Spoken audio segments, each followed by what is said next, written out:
Welcome, it's Invisible Walls 219. As if you don't have enough British people on the television right now with the Olympics going on, here's another one sitting in the hot seat. I'm Marcus Beer. Shane is off actually in Europe right now. He's vacationing, lucky bastard. But we have a fantastic show despite his absence. We have some stellar guests today. I mean, this is probably one of the more eclectic lineups. Sitting next to me is a video game icon, somebody who wears pants judiciously, and somebody I've known for several years, Adam Sessler. Thank you for joining us on Invisible Walls. My pleasure. It's also not like I have anything else to be doing these days. Well, it was either this or drinking scotch and watching the Olympics. And I can do that right afterwards. And we are going to do that right afterwards. Next to Adam, the voice of game trailers, Brandon Jones in the house. Thanks for having me as well. I love having you. I wish I could have you more often. Oh, jeez. And then next to Brandon, Patrick Morales, the voice of authority when it comes to all things awesome, even though I say so myself. I guess sometimes. Maybe once in a while. Well, let's hope today is a while. Yes. All right. So let's crack on with the show. Obviously, the game drought that we've talked about all summer, this finally coming to an end, gentlemen. We are starting to see some stuff coming through. I mean, I was very excited. Darksiders 2 arrived in my sweaty paws yesterday, even though we can't talk about that for 2 weeks. But we're getting to the stage now. QuakeCon is this weekend. So we're going to crack on, first of all, with a game that we've covered umpteen times. It's a game we have discussed, vilified, given up on. But Patrick, you went off to see Resident Evil 6. I did. The 53rd press event for Resident Evil 6. Yes. Where they announced Secret Mission 28. How many, the new Secret Mission, how many have they got of these things now? So the two big announcements they had, number one being, of course, Ada Wong being a playable campaign. We've seen her pop up in a few trailers so far, but we haven't really known what's up with her. But now they've confirmed that after you beat the first 3 campaigns with Leon, Chris, and Jake, you'll be able to play as her, and she's going to be the last campaign, basically. So this was their big reveal. This was like, this is the secret mission. This is the bonus. Do you think Capcom don't really get the term secret? Do they really need to announce this? And I'm asking this as an XPR person, where it's like, you know what? I have got a game that's coming out in 3 months or 2 months. We're taking a bit of a hit right now. So I'm really going to take this potentially cool nugget of a bonus mission, and I'm going to announce it 2 months before the product ships, so everybody knows all about it still, as opposed to saving it for the last minute and teasing it as, you know, because I mean, it's not as if, oh, we're holding it for print, because we know online, no disrespect to print, but online has moved on and is the preeminent force in gaming journalism. Right. So why the hell would they announce this right now? Why can't they just save it for another you know, I mean, I would hate to tell anybody at Capcom a personal secret, because they would fucking give it up to the world. I mean, it's like, yes, I like gerbils. Next thing you know, it's all over Resident Evil 7, the gerbil mission. Well, I guess if I had to be the mouthpiece for Capcom, they're really playing up the fact that all of their campaigns are big, and Ada's is no exception. They mentioned something like each of the 3 campaigns that you first play through are about like 75 to 80% the length of Resident Evil 5. So that in itself kind of just shows how much work they're putting into it. Yeah, I guess I saw that, I read that, and I love, like, within games, especially in game marketing, it's like, look how much we're going to give you, irrespective of the quality of what you may have to play. I mean, I don't know if Resident Evil itself, even when it was really good, could actually support that much content and actually keep it fresh and interesting. Just because you're playing the chick and not the dude, you know, 5, 6, 7 hours later, does that make a compelling reason to sort of stay with it? Yeah, I mean, my girlfriend is often very quick to say it's not quantity, it's quality. Right. Thankfully, but it does seem to me totally bizarre. You know, and you got to play it last week. I did, yeah. And so, is it worth it? So everything we've seen so far has not been worth it, and it's all well and good having the length of, you know, Resident Evil 4 times 4 now. Right. But if you don't have the quality of RE4, which was the last great game in that franchise, in my opinion. Right. And one of the few, I think, is also worth pointing out. Look, I love the first 2 Resident Evil games, and then Resident Evil 4. But I mean, Patrick, please. Yeah, I mean, I've had a really turbulent time with this game. I mean, when I first started Captivate, I was really taken, I was like blown away because it looked really cool at the time, but that was when they had no hands-on. Flash forward to E3, when everyone finally got a chance to play it, some of the magic kind of disappeared because it's like, oh, really, is this what we're getting? But then where it is now, I have a little bit more faith in it. Playing Ada's campaign especially is really cool because it really felt a lot like Resident Evil 4 in a good way. I think when people played through 5, they were disappointed because it was trying to rekindle some of that magic of 4, but not really quite hitting it. The co-op was a turnoff. But with Ada, you're primarily in it single player, first of all, that's the big thing. And a lot of it is very paced very well compared to the other ones. I think when a lot of people played through the Chris campaign, they were kind of taken aback because it was like, am I playing a shooter game? Am I playing a survival horror game? But here they kind of hit that right tone and pace that people get with Resident Evil 4. And I think what they're really kind of trying to get at is, people have had slices of the final game to play up to this point, but when you start playing all of these together, it really kind of makes sense what they're going for, and I think it's in a better place right now than where it was at with E3. Okay. Well, I'll take your word for it because you've played more of it than anybody. The thing I'd probably lob out then is that if the Ada Wong mission is so good and it takes you back to RE4, why not make the first 3 missions more like that, get that pacing right? And if you have this new character, great. I mean, it just seems to me that Capcom a wise man said to me just before we started that Capcom couldn't sell money right now. And I think that's probably, and maybe I'm being too hard on it, but we'll see. But there's a new multiplayer character as well, yes? They had a new multiplayer mode. It's called Agent Hunt, and much like Ada's campaign, you have. I actually thought that was the name of a character. You're not the only one. You're not the only one. Was his first name Mike? Ethan. Yeah. But no, that's a really easy mistake to make. A bunch of people have already kind of had that same experience.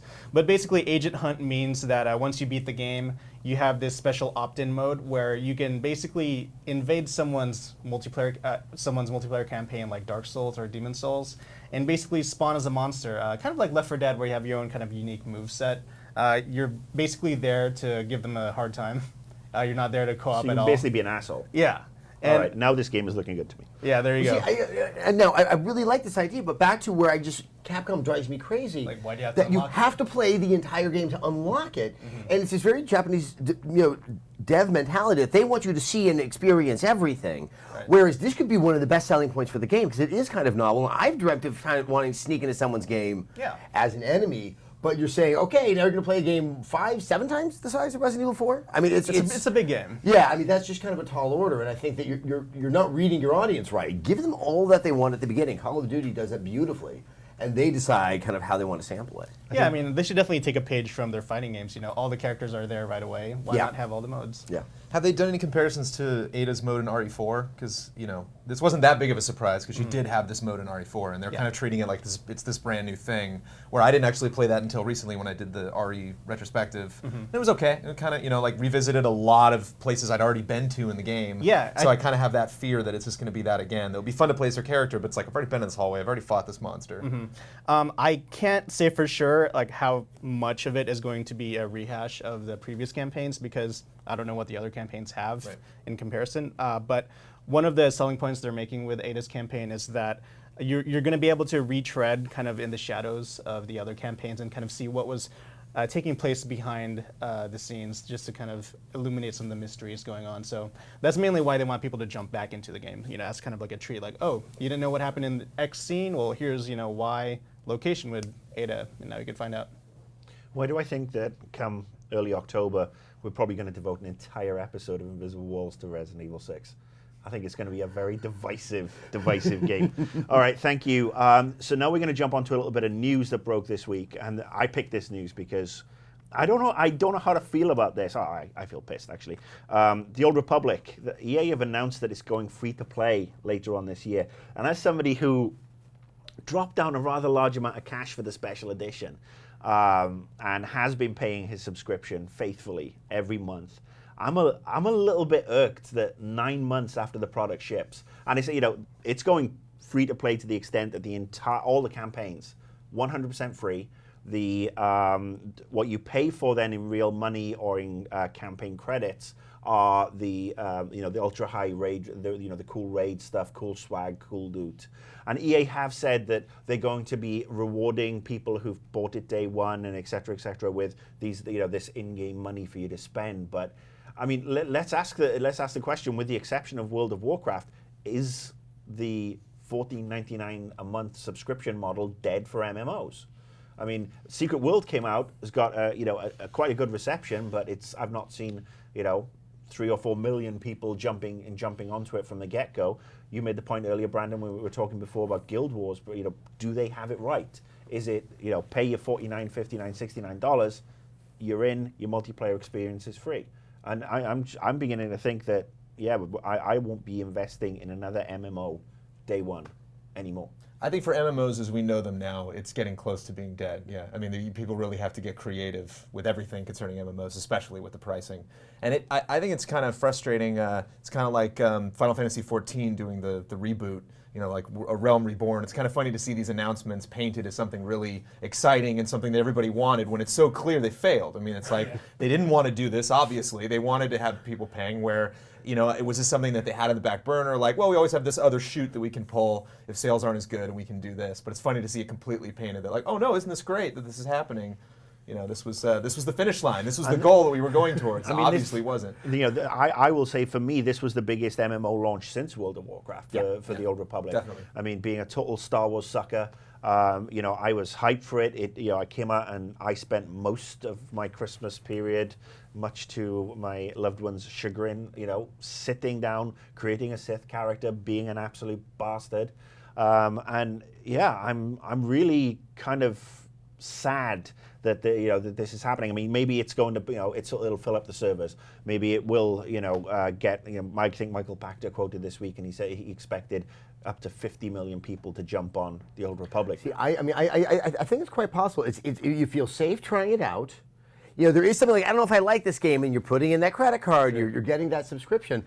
The reason why I lapsed on SWTOR is, as I think happens to other people, I got that notice from the bank saying, hey, it looks like something funny happened with your card. So they had to cancel the card, and I got a new one. And then I'm like, oh, I get to wipe the slate clean and decide what I actually want to reinvest in. It's that, even WoW is going to what, level 20 now is free? Yeah.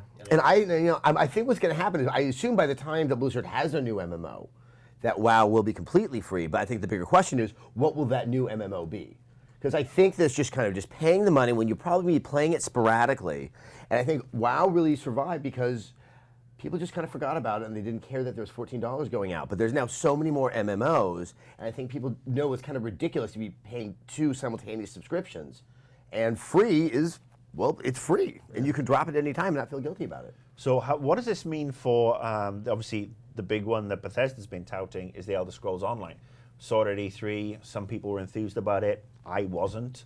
I've said before, I'm sick to the back teeth of Swords and Sorcery, and I would have preferred a Fallout Universe game. I mean, Bethesda must be sitting and thinking, shit, if Star Wars can't justify 12 months at a full subscription, how are we going to manage it? It doesn't matter. The Skyrim was one of the biggest selling games, and we know everybody loves the Elder Scrolls franchise. Can this come out and be viable? But that's not going to be Skyrim. People going into that game expecting Skyrim are going to be very pissed. Oh, definitely. Yeah, I mean, and I mean, that's kind of their fault. Like, they should know that it's a different format, it's a different game. But yeah, that'll be a shock. I mean, even looking beyond Guild Wars 2 being, buying the box copy and then having no subscription fee to pay for, look at PlanetSide 2. That's going to be free right off the bat. You don't even have to pay for anything. And that certainly doesn't look like, your typical cheap free-to-play game. They're definitely taking it up. Well, the free-to-play model has evolved. I mean, we had Hawken in a couple of weeks ago. Blacklight Retribution has been doing very well. And I think Sony, to their credit, they hit a wall where it was either, for Sony Online Entertainment, evolve or die, because they had DC Universe Online come out. And that game, again, was something I was so hyped for and disappointed me immensely. And they really turned around pretty quickly and said, all right, free to play. We're going to take this free to play, and it's going to fit in with EverQuest and EverQuest 2. And they evolved a model that really seems to work. And PlanetSide 2 looks really cool. And for that to hit, that again is, to me, another example for why Bethesda should be worried. Well, okay, now with DC Universe, I mean, how are they monetizing it? I mean, I think that's, I'm very curious as to how much money they are making off of the game now that it's gone free to play. And I think that's where it becomes worrisome. Bethesda's been working on Elder Scrolls Online for what, 5-6 years. If they go free to play initially, can they see a return on investment that can sort of has at least a path to get them to the black? I mean, I think that's where it's tricky. That when you see, say, Hawkins, say Blacklight, they were made from the outset, and probably with costs in mind, that this is going to be free to play and how they're going to generate that income. But how do I you think we have to get out of this generation where people thought they could have subscription-based models and get to the next generation where everyone from the outset is making free-to-play MMOs. Yeah, I think it'll be interesting to see, and I'm just gonna. I love making my random predictions. That I think Elder Scrolls will probably come out on 720 as well, and they will look to monetize through the avatar market space. Because we've seen it, or what we've seen so far, and let's face it, graphically, it is no Skyrim. I mean, it is. I mean, it's not even perhaps Fallout. Perhaps I'm being a little harsh there, but I was very, very disappointed. But I mean, maybe that's the thing. It'll be a PC and an Xbox 720 launch game, and somebody's bringing an MMO, and that's how they will monetize it. It's like, buy this stuff for your avatar, get it in game, and that could be. Or with an eye towards Skyrim, which I'm still playing. It's just it's a great way to get through unemployment. But what if you pay money to kind of ease up on the encumbrance rules? Or you pay some money to, maybe all the shopkeepers have a lot of money at all times in the game. I mean, there are ways that they can find for a Western audience that isn't just cosmetic. Yeah. That like, hey, I don't feel like working as hard tonight, so I'm going to drop down $5 so I can just be a little bit more efficient in how I play it. I mean, there are ways I think they can make that free-to-play model work without breaking their game or without just making it seem completely stupid. Well, their core audience are going to be people that played Daggerfall and want to see Daggerfall in 3D. That's like a big draw for a lot of people that are going to play that game, and they're going to have that set audience no matter what. How big is that core audience? How big is that core audience? And I think one way that they can possibly play against that is making, if I'm jumping into Elder Scrolls, like if there's some item that was in Daggerfall, I didn't play Daggerfall, so I just get the general Elder Scrolls experience. But if you made that extra cosmetic item that was linked to how the old game played or how the old game, Elder Scrolls 1 or 2 or 3, then possibly you could capitalize on them being like, I want that beyond the regular experience. I think the only issue with that is that obviously the free-to-play model comes out of China. China has this advantage by having like 1.2 billion people living there, and an inordinate amount would somehow have access to the internet and to computers. And so the idea is bring everyone in, and we'll just take 2% that use money, and we're rolling in it. I don't know if that works as easily in the West because because of the level of variety, and you really are looking at sort of a smaller install base just by sheer raw number. Well, that's where you're looking at the install base of a console to help monetize it a little bit more. And I'm guessing, when we say free to play, the Elder Scrolls wouldn't be free, period. You'd still have to buy it, and then there would be a model similar to Guild Wars where it's like you're in this world, it's free, maybe it's part of your Xbox Live subscription as well, and then you monetize it with the avatars, with the legendary dagger from Daggerfall, or the Kebab of Doom or whatever. Yeah, and I think the fact that it is an online free-to-play game kind of already takes down the borders a bit. I mean, you have a ton of international players, playing League of Legends and Dota 2. Oh, yeah. So I think that already kind of gives you your install base. And also, it's funny that you mentioned something like taking off the encumbrance rule, because I think that's a glimpse into what we may be seeing with MMOs going to free-to-play model. Guild Wars 2 is doing something very similar, where you pay for these little conveniences that definitely kind of take the weight off of the grind, so to speak. You could buy like golem bankers that can appear anywhere in the world and like help you manage your items, whatever. So, yeah, I mean, I think you totally have the right of it. I think they're going to do something like that in addition to cosmetics. I think the other trick is, and this, once again, I think will have to be a generational shift. Stop launching MMOs. Go beta forever. Yeah. It really, there's far more goodwill coming from your players than if you say, we have launched, here's $60. And the expectation, fairly so, is all of the servers are going to be running and all this is going to happen. That, if you bring down those expectations a little bit, people are going to be a lot more patient and probably more experimental with the game as well. So you're advocating the Zynga model then? Look, it worked for a couple of months. It worked for a while, but their shares are not doing too well right now. Insider trading, it's wonderful over there. Messy over there.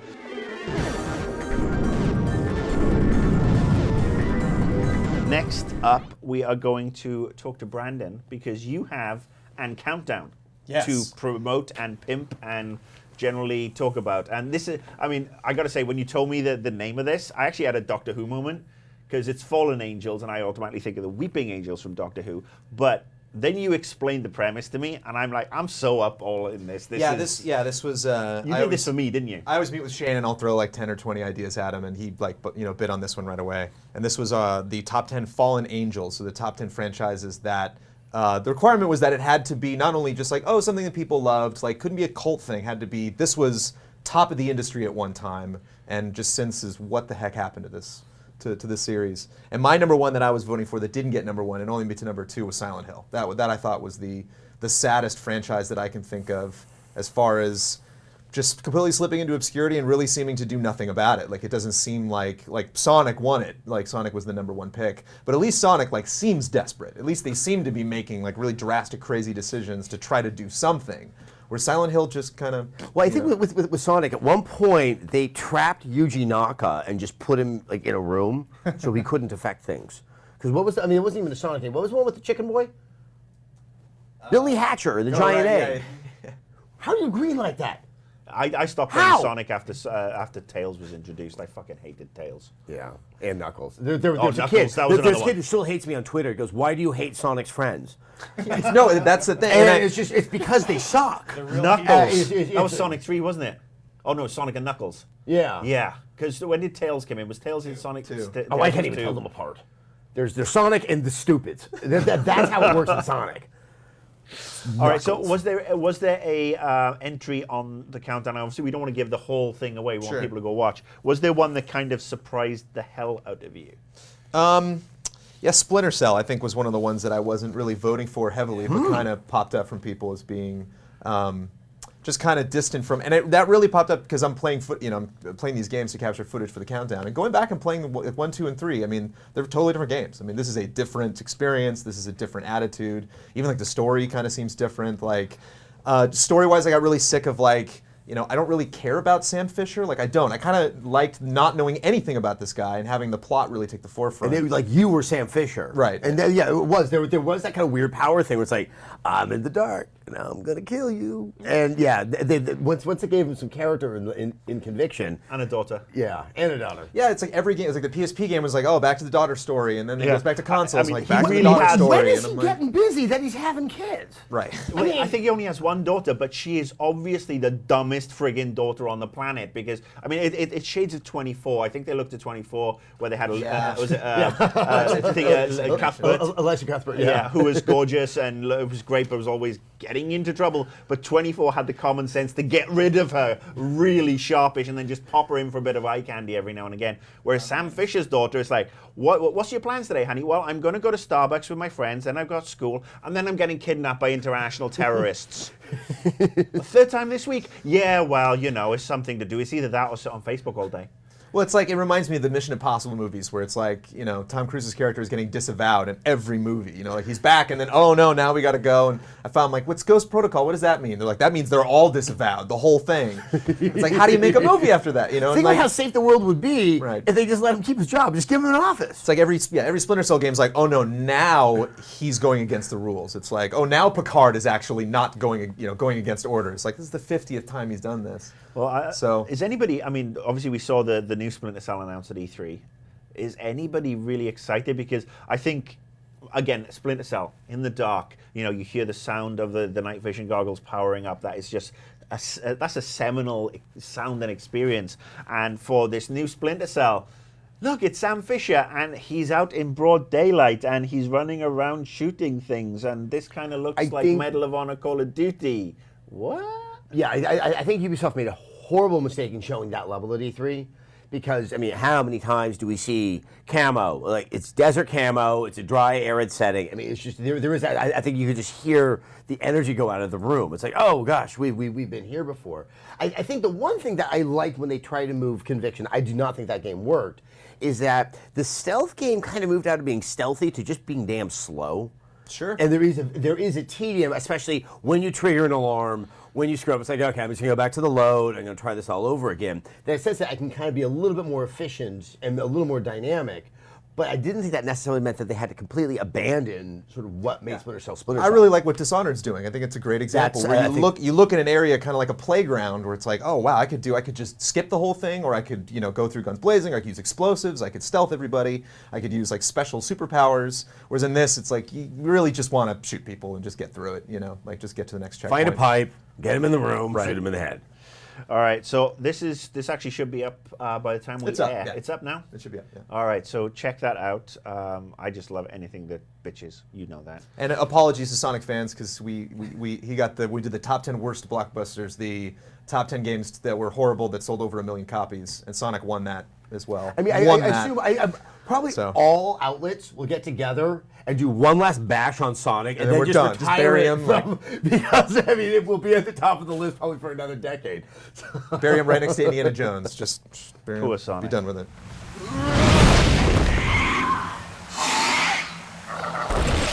Next up, obviously, there are a lot of sequels coming out this fall and even next year. In fact, most of them have now moved to next year. But Adam actually suggested this while you were in the pub last night, I think. Yes. That we discuss, what must have prequels. If you haven't played a sequel, I'll give you an example. Darksiders 2. Started playing it yesterday. I never played Darksiders 1. And so it was a new experience for me, and I can't talk about it for a couple of weeks, but I'm interested to go back and play the first game now. So I mean, we have Assassin's Creed, we obviously have a Call of Duty, we have Medal of Honors coming this year, we have Halo, BioShock next year, and I mean, I'm actually going to start the ball rolling with BioShock because that's one with Infinite that I've obviously been jonesing for, no Hey-o. pun intended, for such a long time. When you go and play a prequel, do you play BioShock 1, BioShock 2, or both? Just BioShock. Just BioShock? But I mean, look, it's a reinvention, right? I mean, do you see a lot of? I think they really want to make a new game. It's why they didn't really focus so much It puts you on into that BioShock frame 2. of mind. I mean, I think I didn't like BioShock 2, and a lot of people who did, and good luck to you. But I mean, the first time that you're going, the plane crashes in BioShock 1, and you're swimming, and you find this island, and you're descending into the Rapture. Yeah. I mean, that's just, again, talk about seminal moments, just like Splinter Cell with the sounds. I mean, the first time you see that Art Deco style, and it looks cool from a distance, you get in, and it just, everything's rotting and damp. I don't think BioShock 2 came close to that. I'm not saying it's an awful game, but I mean, I think if you're going to play It was anything, the most unnecessary sequel I've ever played. It's just because I think BioShock was so incredible. And I think, it's irrational that did the first one, and they're doing BioShock Infinite. And what I think is cool to go back and play BioShock is you start to see the themes that are being played with that are clearly going to be exploited and probably changed and altered somewhat in BioShock Infinite. And sometimes it's more satisfying not to have the continuation of the story and just kind of like, hey, oh yeah, I like that director. I'm going to go see one of his movies. So that would be my pick. So I mean, what else have we got? I mean, obviously, we talked Resident Evil, and we can touch on that briefly. I mean, which of the previous Resident Evil, somebody is totally new to the franchise, which one would you make them get? I mean, Resident Evil 4 is available for download now. Would that be the one? It's tough. I love that game. I mean, that game is phenomenal, but it's hard to play now if you're accustomed to game design of modern era. I would agree getting with that. around is a little clunky. I would say though that I personally like the Wii version of Resident Evil 4. I thought that the controls worked really well for that. You mean with the? I was thinking GameCube, not in my head. Yeah. But I agree. I think 4 is probably the most palatable one to get back to now. Not a whole lot of people can get into the whole tank control thing with the first few ones, but 2 is still a really good one. I'm completely biased. I've played Resident Evil 4 like 8 times. I think it's just amazing. And I still had fun with 5. Like 5 was pretty cheesy, but I still, just from a like shooting people in the head is fun in video games perspective. Like I enjoyed RE5. My pick would actually be Black Ops. I might replay that one. I thought the story in Black Ops was really great, and I didn't particularly pay attention or enjoy stories in Call of Duty games that much. But I thought they played on a lot of not only conventions of war and conventions of war games and war movies, but even like Call of Duty. I mean, there's a a spoiler in there that I don't want to say, but it kind of plays on your typical relationship between characters in those games, and how you always have a partner, and they're always following you around and telling you what to do. So I'm really curious to see those things and how they, because there's going to be some stuff in the past and some stuff in the future in Black Ops 2. Black Ops 2 is the huge jump, where most of the stuff that we've seen is set in the future, and that's actually going to be a very, that is an interesting thing that's actually got me interested in the Call of Duty franchise for the first time in such a long time. All right, Assassin's Creed 3. Now, again, Adam and I were having this discussion, and you have this insane urge to finish one of the Assassin's Creed games. Revelations, which was last year's. Yeah, and I think you're absolutely batshit mental. Maybe you guys know. I mean, it's like, I feel like I want to have the continuity of the story. Here's one where story is so central to it that I know this game just strikes, like, it makes me want to bleed in my mouth. I can't stand it. But, am I going to feel like I've kind of lost my fidelity to the overarching narrative of the Assassin's Creed games? I think they kind of dropped the ball with the end of the Ezio era. I mean, they dropped the ball, kicked the ball down the street, and then punctured the ball. They milked it way too much. Yeah, especially for when it all wraps up, like that final cinema. I mean, I haven't played any DLC for Revelations. Did they have any story extending stuff, or was it all multiplayer? I can't say. But yeah, they just kind of, I don't know. I'm more eager to move on than really revisit the past. Like I don't think those games are necessary for 3. Well, I think my personal one, and it was it's still my favorite, is 2. Yeah. I think Assassin's Creed 1 was fun but flawed, and I think they really refined a lot of it. And they did make advancements into Brotherhood, but I think 2 for me, if for some reason you haven't played an Assassin's Creed game, 2 is the one to really get you into that whole, free running feel, the stealth, getting into the crowds, and it was the one that is still my favorite, and I'm really stoked for number 3. Leveling those troops in Brotherhood, I stopped the game like a brick wall and immediately took a detour, and that's all I did was training those guys and sending them on missions for days. I think for 2 straight nights, that's all I did. I love that. It's a non-visceral mini game. Yeah. That is oddly satisfying. And they actually have some Facebook components that are like kind of not cheesy and are kind of clever, that you can actually like help them on missions that they're doing and help them, get better results and stuff. Come on, kill him! Kill him! Come on, little assassin! But I like that. It was also when it solved one problem actually that I didn't realize existed, where you're running across buildings in Assassin's Creed and you'll spot somebody that's just far enough away for you not to give a shit about, but you wish he was dead and didn't spot you because it's just annoying to have that blinking in the corner. And that was neat that you could just hit the LB button and one of your friends would pop up and take him out. And I liked that. I thought that added a nice aesthetic in the game. Something they haven't really talked about in Assassin's Creed 3 that I'm curious to see how that plays in. Like the guys that are on your ship, like are those your brothers, or are those just guys you hired that day for the boat or something? Can you pick what they're wearing and change their color schemes? And because they've just started to touch on that a little bit, where they showed the video of your guy pretending to be captured and walking with the redcoats. And, right. All right, so let's throw out, I think, 2 more, and these are both Square Enix ones. First one is Hitman, which is coming back this year, and Hitman has had his ups and his downs. Is it worth playing? I mean, especially as this is more of a reboot. Do you think it's worth going back and playing some of the old Hitman games? Not for story. Blood Money's still a pretty damn good game. I mean, yeah, that one, I think worked. I mean, I think we all forget the first Hitman game when it was on PC was virtually unplayable. It was like the controls didn't really match. It was just this really strong concept that I think just over the years has almost never been on target in terms of its execution. It's oh, look at that! I'm not even thinking. I've sublimated those kind of puns. Oh, that's sad. So Hitman, it might even be just don't bother. Just go into it clean and fresh. I'm kind of excited about that movie. Yeah, sure. Yeah, actually, I mean, look, it's got Olga Kurylenko in it, who is just stunning and gorgeous and naked. All right, so the other one is Tomb Raider. Now, this is obviously controversial in some aspects, and we're not even going to touch on that. But I mean, this is not the Tomb Raider that I played on the PS1. Was it 14 years ago, 15 years ago? About 16. Yeah. I mean, it's not that Lara Croft. I mean, this is a prequel. Is it worth playing one of the older games? I mean, they jumped the shark quite literally and figuratively very, very quickly after Tomb Raider 2, in my opinion. And the stuff they came out with was just very derivative. And look, her boobs bounce better. So would that be one to say forget it. I mean, just sure. go back and just wait for I think the new that's what the developers are saying. They're just like, just forget these games happened and let's start from scratch. I mean, I wonder once again, as I was saying about Resident Evil, is how easy it's going to be to play. Because that Venice level in 2 was one of the most mean-spirited acts of level design that I think I ever had to endure. I wish there was a way they could kind of, I don't know, change the difficulty or just kind of gimp the game a little bit so I could re-experience some of these things I remember having the patience for when I was much younger. But yeah, I mean, past 2, it's just kind of like, oh, look, boobies. Right. Yeah. In her butt. And chances are you've already played the prequels recently anyway with Uncharted. I'm kidding. I'm kidding. I'm kidding. But the boobs aren't as good. No, as I think Tomb Raider Uncharted. looks really cool, and I want to play it. Okay. All right, so those are our recommendations that if there are any of these sequels or indeed prequels that are coming out this in the next 6 months, those are the ones we recommend you go play. And we're awesome, so we should know. According to what the rat told me, if I cross the parking lot, I'll come to the stadium that was used as a safe place for survivors.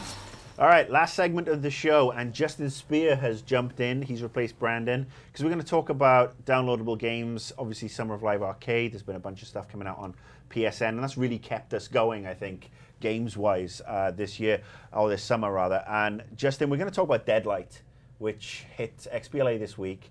And it's, I mean, you've played it all the way through. You did the review. I have only played a very small segment, but it definitely feels like Shadow Complex meets Limbo with zombies. Would I be right? It's that kind of game, it kind of has a Prince of Persia, old style, just jumping, clinging to things, bouncing off walls, trying to make difficult jumps, and yeah, you fight some zombies every once in a while. Yeah, I mean, there's the zombie aspect. It seems that, again, from what I played and what I've seen with regards to video footage, is that when you actually do have the zombies appear, it's more for them to chase you most of the time than you actually, you do get to shoot them on occasion, but it's mostly you're being chased, and then if you're not being chased by zombies, you're being chased by a helicopter with machine guns, or if you're being, or there's a building collapsing, and it's all learning a pathway and hitting that pathway. And it does seem like the game is set in the 80s, and it seems to me that some of the design, and this is not necessarily a criticism, does seem to be coming from sort of like late 80s, early 90s. I'm thinking Flashback, I'm thinking, Prince of Persia. Yeah, I mean, it's probably, if you can appreciate that style of game, this game might do more for you. If you can't, it might do drastically less for you. I think the game is okay.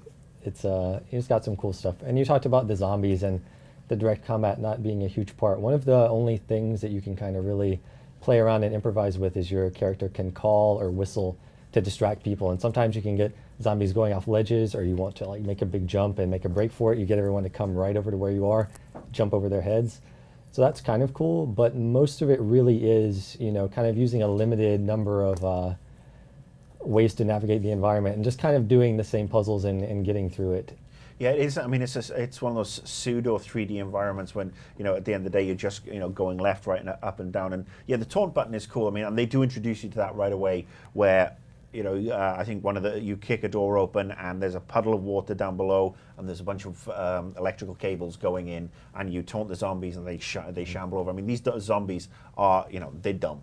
They've not evolved in any way, shape, or form. Or you drop, you'll see a little thing where the wood's rotten here, and you see a big power generator above you. So you drop the power generator straight through. The zombies are gonna walk in, and that seems to me. I mean, I was hoping for perhaps more combat. Yeah, well, I think playing around with fun. the zombies, it's kind of like a fun thing to do. But really, I felt a lot of the times I was doing it and I was using the call thing, I'm like, they didn't really intend for me to do this because I'm making the game way, way easier. So the element, it's not really figuring out how to beat the zombies or how to, get through a combat scenario. That's just something, that's kind of doing it to distract yourself. They're there to distract you from just making your way through the environmental puzzle, finding the right thing to do, finding the right place to jump. No, it sounds a little bit like with the helicopters that it's also trying to force you to go forward, that you can't spend too long They're fussing about how you're going to get through a jump sequence. Well, there are particular kind of chase sequences. Well, they'll turn up the music and basically, you have to go and just, complete the sequence or die. And you really will, Die. You will die if you don't. You know, sometimes it's tough to see. You know, you don't know exactly what's ahead. And maybe it's too late to react. You just have to take that knowledge and go through it next time. So, you know, a little bit. I did get kind of annoyed at the game. The second part of the game is kind of an extended underground trap layer where you're, you know, jumping over these spikes and doing all these things. And you're like, oops, that was the wrong thing to do. Oh, this actually, you know, I jump on this and then the platform, you know, crumbles like a second after. So, you know, there's some trial and error stuff in there. And if you don't like that, it's... Yeah, that thing to me, that is not very irksome. And it's kind of a shame because stylistically, I think the game looks really lovely. I mean, I think, you know, the sort of like, you know, comic book, graphic novel art style for the cutscenes. The voiceover acting is actually really quite good. Some of it's kind of corny though. Yeah, it varies, you know. The stuff I've experienced, I mean, you know, just the opening sequence where, you know, you had to shoot somebody in the head because she was covered in zombie bites. I mean, you know, again, we're talking about a $14.99 game here. So, you know, more power to them. And I think it was just one of those things that perhaps they fell too in love with that one particular style, you know, the flashback, Prince of Persia, Shadow Complex style, and didn't, you know, they could have expanded it a little bit more.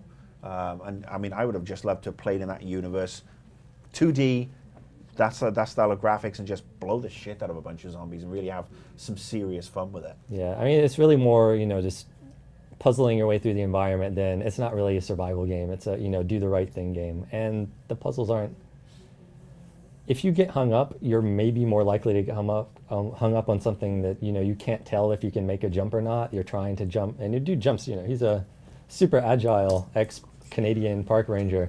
So he can do some crazy, you know, like Batman kind of jumps. Was and he sometimes drunk you're out with jumping. the park rangers? Like he was, oh, he's too extreme for walking in the woods. It was his maple syrup. I think he just stopped. He stopped rangering when, you know, zombie apocalypse. He's like, I guess that, you know, the zombies can He should just be roam around the survivalist. park. He And gets in the tree and sits They have healthcare up there. I mean, the zombie thing shouldn't have happened. He eat acorns in a tree. yeah. Well, All right. there's no cure for the zombie apocalypse. So your review is up right now. Is it? Is it? I'm not 100% sure because All right, I haven't the review reneged might yet. be up right now. So now we're looking in. Yeah, I in the walk into future this now. office once a week. Don't expect me to know what's going on. But I mean, it does. You know, let's look at this. You know, sort of like, you know, spinning off on a tangent. The downloadable games have pretty much been the only things we've had to play this summer. I mean, you know, even if you're looking at, you know, the MMOs like the Secret World, is still, you know, a lot of it is, you know, downloadable. Tony Hawk came out last week on XBLA, and I played that, and I got to say, it took a little bit of getting used to for me because I played Tony Hawk on the PlayStation, and just there was a different feel to it.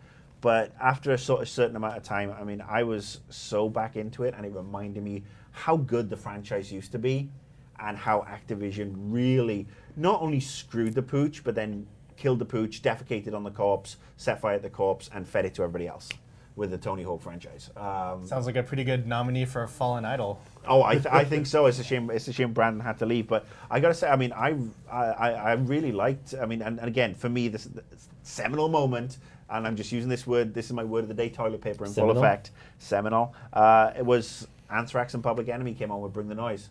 And there is nothing better than, you know, just Welsh grinding people. and popping around, you know, just skating up the side of a wall and listening to that soundtrack. I just wish actually I could just loop that soundtrack the entire game. You know, it was Neversoft that made the first couple of games. Yeah.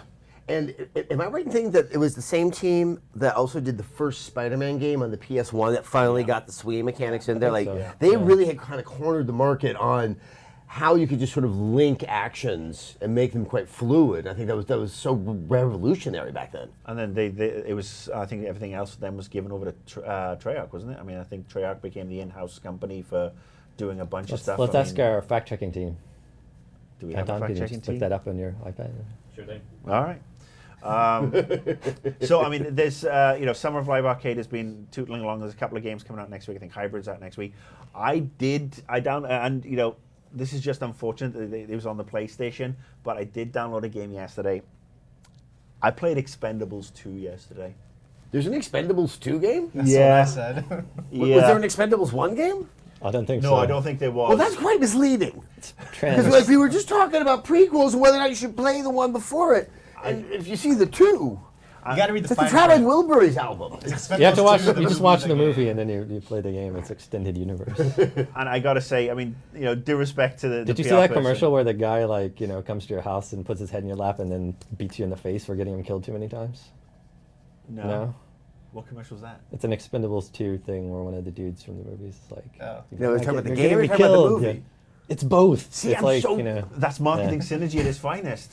I mean, Okay. to be fair, the PR person who sent me the code, I did ask. I said, "Is it worth me talking about it?" And he said, "Look, it's just an action game, and you know, it's way better with co-op. And the premise is very simple. I mean, I was kind of hoping that with all this retro '80s feel with the Expendables, with all these stars, that it was basically going to be Commando, that old, the old, Capcom arcade machine. Yeah. Was it Capcom arcade?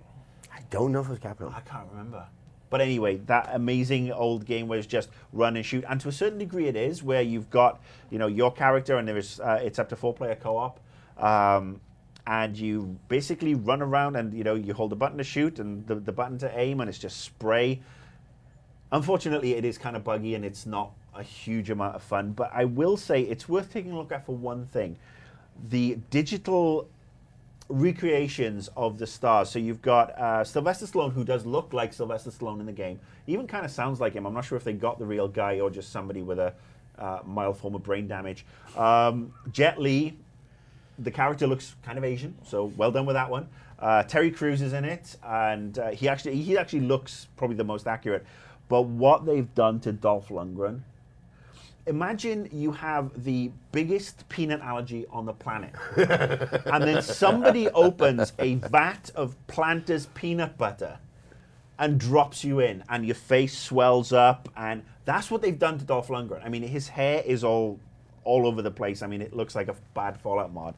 But I mean, just check. You don't buy the game, but go and look for any video or stills of the Dolph Lundgren character, because it's just ridiculous. But I just want to get off on that tangent, because I mean, that game, God bless the person who sent me the code, but I just can't, in all good conscience, recommend it, because I mean, it's talk about old style gameplay. It's old style gameplay with a lot of bugs and glitches. But what you're saying is that sometimes downloadable games are not terrible. Well, I mean, this is the thing we've had. I mean, I think it's ironic that we've had perhaps a batch of download games, some of which have been good to just above good, and some that have been pretty pish this summer. But at least we've had this new content coming out. I mean, I downloaded The Political Machine on Steam the other day, and I got to say, that's a bunch of fun. It's a $9.99 PC game where you pretend to be, running for president. It's a very, cartoony style, but it's actually, a bunch of fun if you like those, those old school kind of silly, silly Sims.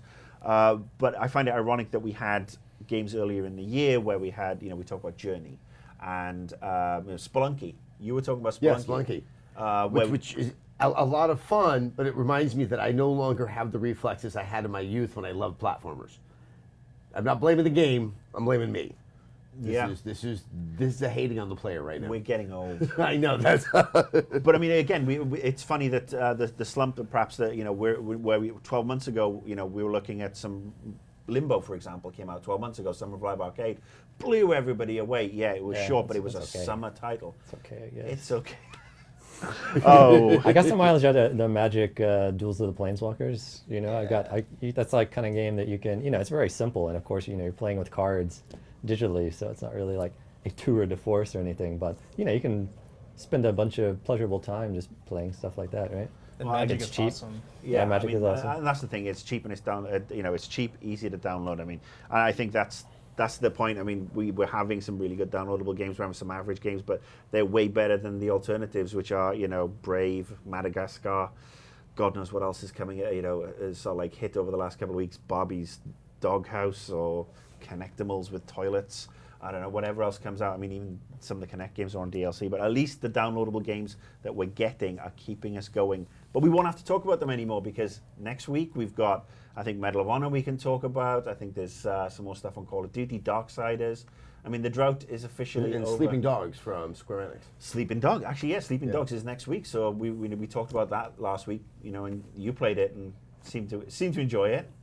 It's okay. I mean, it plays well. There may be One some, day there may I'm be some going to issues get I you have to with it. say that you love it. You love a game, because I know you enjoy this stuff. But it seems every time we pull you onto the show, we make you talk about a game that's only okay. So we're gonna have to find one that He just said he liked Magic. Yeah, Magic's That's great. one cool game. Hybrid actually does look really cool if you're talking about, things coming out. Like, I hadn't Hybrid's played a next good, fast-paced deathmatchy game, and that totally is one. It has just enough, the jetpack thing. Like, it's new enough to where, I got into that, so I played the beta, and I'll be looking forward to the actual game. I think that's next week, too, so Yeah, that is it'll next. unfortunately have to compete with some You of the... heard it here first, bigger folks. games. There's a game out next week he's really looking forward to. And then we'll have you back on the show next week to talk about it. I will talk about it too. Salah played it. Really? Yeah, they told me they're sending a code and everything. Really? Because I am Since you can get connected. it for free, you couldn't play Deadlight because you didn't want No, I shell had out to. the I had to money. pay. I was having problems with XBLA, but I did actually end up getting a code. But just my Xbox is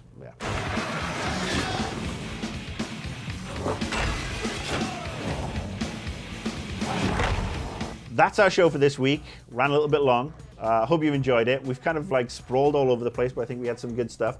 Thanks to our special guest Adam Sessler, My pleasure. and to Justin Spear, and to Patrick Morales, and of course to Brandon Jones. Check out the countdown. It should be You up now. forgot viewers like you. Oh yes, and viewers like you who keep us in our lavishly expensive and extortionate lifestyles. I'm off now to put on my baby sealskin slippers and eat caviar from the nipples of a perfect seal. 10 model. From who? Baby seal. A baby seal. He said a Navy SEAL. Yeah, Navy seal. Got Navy seals. And That's baby every seals. second weekend, A baby, dearie. a baby Navy seal. All right, that's your invisible walls for this week. I think Shane will be back next week. Some form of madness will be put to one side and we'll have another good show. Cheers. We're not up, we're not out, we're just off to the pub. Bye.